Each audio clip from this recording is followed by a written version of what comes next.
Son las 7 de la mañana, las 6 en Canarias.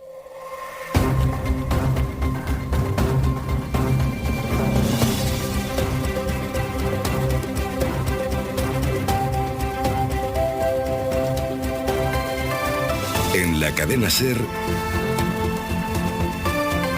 Hoy por Hoy, con Pedro Blanco.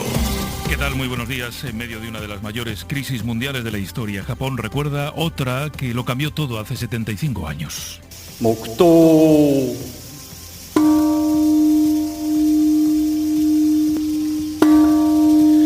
El lunes 6 de agosto de 1945, en plena Segunda Guerra Mundial, Estados Unidos lanzó la primera bomba atómica de la historia sobre la ciudad japonesa de Hiroshima, haciéndola desaparecer por completo. 370.000 personas murieron, miles de ellas sufrieron secuelas de por vida. Esta madrugada Hiroshima ha homenajeado a las víctimas, todavía con muchas heridas abiertas. Sonia Palomino, buenos días. Buenos días. El Parque de la Paz de Hiroshima ha hecho sonar las campanas a las 8:15 de la mañana en Japón, medianoche en España, justo la hora en la que cayó la bomba llamada Little Boy en la ciudad de Hiroshima. El alcalde de la ciudad ha pedido al gobierno que firme el tratado sobre la prohibición de las armas nucleares que aprobó la ONU en 2017, al que paradójicamente este país no se ha adherido. El alcalde ha recordado que este asunto no debe considerarse algo del pasado, sino una amenaza del presente y el futuro. El próximo domingo el homenaje se repetirá en Nagasaki, donde cayó otra bomba 3 días después. Bueno, ya que el acontecimiento que marcó la historia para siempre todavía está muy presente hoy en la prensa, especialmente Sara Seba, con testimonios de supervivientes. Muchos medios llevan especiales o reportajes con los supervivientes, con los Ibakusha, que es como se les conoce. En The Guardian hablan con Keiko Ogura, que tenía 8 años cuando cayó la bomba. Dice que cuando pasó, 2 personas con la cara destrozada pasaron por la puerta de su casa pidiendo agua y que ella con 8 años les dio agua y en cuanto se la tragaron se murieron. Dice que entonces no sabía que era tan malo que bebieran agua en ese momento y que estuvo años culpándose por eso. La edad media de los 130.000 supervivientes que siguen vivos es de unos 83 años, así que temen morirse sin haber visto cómo se prohíben las armas nucleares y siguen luchando por mantener vivo el recuerdo de la tragedia. En Le Figaro, en Francia, no hablan con los supervivientes, sino con sus hijos, que han seguido con el legado de transmitir la historia de sus familiares para que no se pierda. Y dan un dato, solo el 30% de los japoneses conoce la fecha exacta de los bombardeos. Lo mismo en el New York Times, que recoge también la preocupación de los supervivientes cada vez más mayores. Escriben que han empleado muchísimo tiempo y energía en luchar por la eliminación total de las armas nucleares, pero que aún así siguen viendo eso como un sueño muy lejano. Y más testimonios de supervivientes que salpican también la prensa española. Keiko tenía 8 años. Recuerda en El País cómo un río de heridos desfigurados llegó hasta las puertas de su casa. Takako tenía 11 años. Lo recuerda así en La Razón. Sentí como si miles de agujas me traspasaran el cuerpo a la vez. Miraba a mi alrededor y solo veía gente muriéndose. La piel se me estiraba y se caía como si fuera chicle. Las heridas se llenaban de bichos porque la carne se nos pudría. El País apuesta en su editorial por volver al desarme. Es de máxima urgencia reducir los arsenales nucleares, dice, porque las superpotencias ahora quieren aumentarlos, porque han aparecido más potencias nucleares y porque la estrategia de Donald Trump a nivel global es la mejor oportunidad para las iniciativas militaristas que pretenden reanudar esta carrera. En la prensa también vemos la imagen de otra ciudad arrasada por una explosión. Es Beirut, la capital libanesa, devastada por esa explosión en el puerto. Hay 135 muertos, hay 5.000 heridos.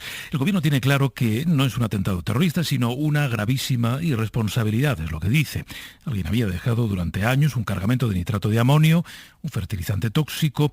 Han detenido ya a varios responsables de seguridad del puerto. Vamos a actualizar la última hora con el corresponsal de la SER, Oriol Andrés. Buenos días. Hola, buenos días. Así es, ha sido una segunda noche de incertidumbre en Beirut, sobre todo para aquellos que han perdido sus casas. Podrían llegar a ser 300.000 personas, según dijo ayer el gobernador de la ciudad. En los barrios más próximos al puerto, la zona cero de la explosión, ayer se les podía ver cargando maletas, muchos dirigiéndose a refugios provisionales, mientras otros vecinos se apresuraban a limpiar y reparar la devastación en el interior de sus casas. Era un paisaje muy extraño. En muchas casas las puertas saltaron por los aires, así que la intimidad de los hogares quedaba totalmente al descubierto. En este sentido hay que destacar la respuesta solidaria de muchos libaneses, tanto para ayudar a limpiar calles, negocios y casas, como para encontrar un alojamiento para los que perdieron la suya, o para intentar localizar a los desaparecidos. Ayer por la noche había aún varias docenas. El gobierno, por su parte, ha intentado mostrarse firme. Ayer anunció arresto domiciliario para los funcionarios del puerto a cargo del almacenamiento y la seguridad de este nitrato de amonio.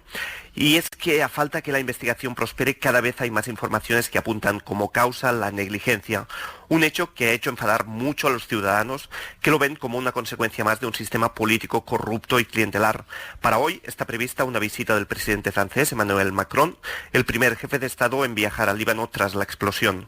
La explosión en Beirut sigue abriendo los medios de todo el mundo. Ayer fue el día del shock y hoy las crónicas reflejan ya la rabia y la ira de los libaneses. En el New York Times escribe una escritora libanesa y dice que no termina de creer cómo de espectacular y letal puede ser la incompetencia de sus políticos.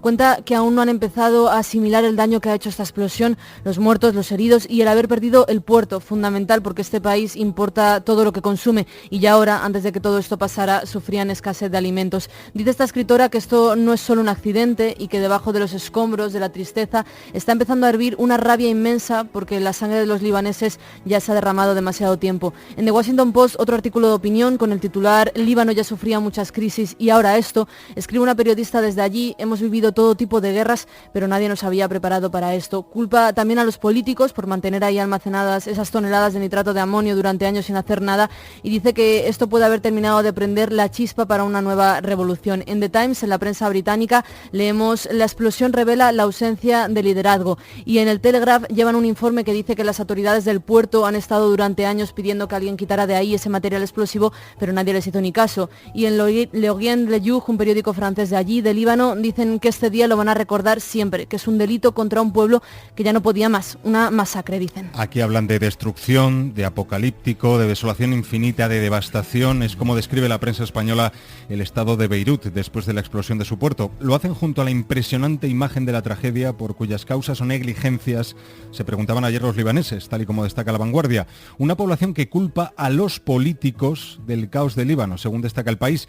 Y es que, lo recuerda el periódico en su editorial, el fraccionamiento del poder, el reparto del poder que han hecho en ese país partidos políticos y confesiones religiosas ha consagrado la debilidad del Estado, que ha tenido consecuencias trágicas, como hemos visto, y que no permite ser optimista sobre la reconstrucción, porque augura el periódico nuevos enfrentamientos entre esas mismas rivalidades históricas. Un desastre más, destaca el editorial de La Vanguardia, que se suma a la corrupción, al coronavirus y a la gran crisis económica. En fin, una tragedia sin fin. Eso es Líbano, según La Vanguardia.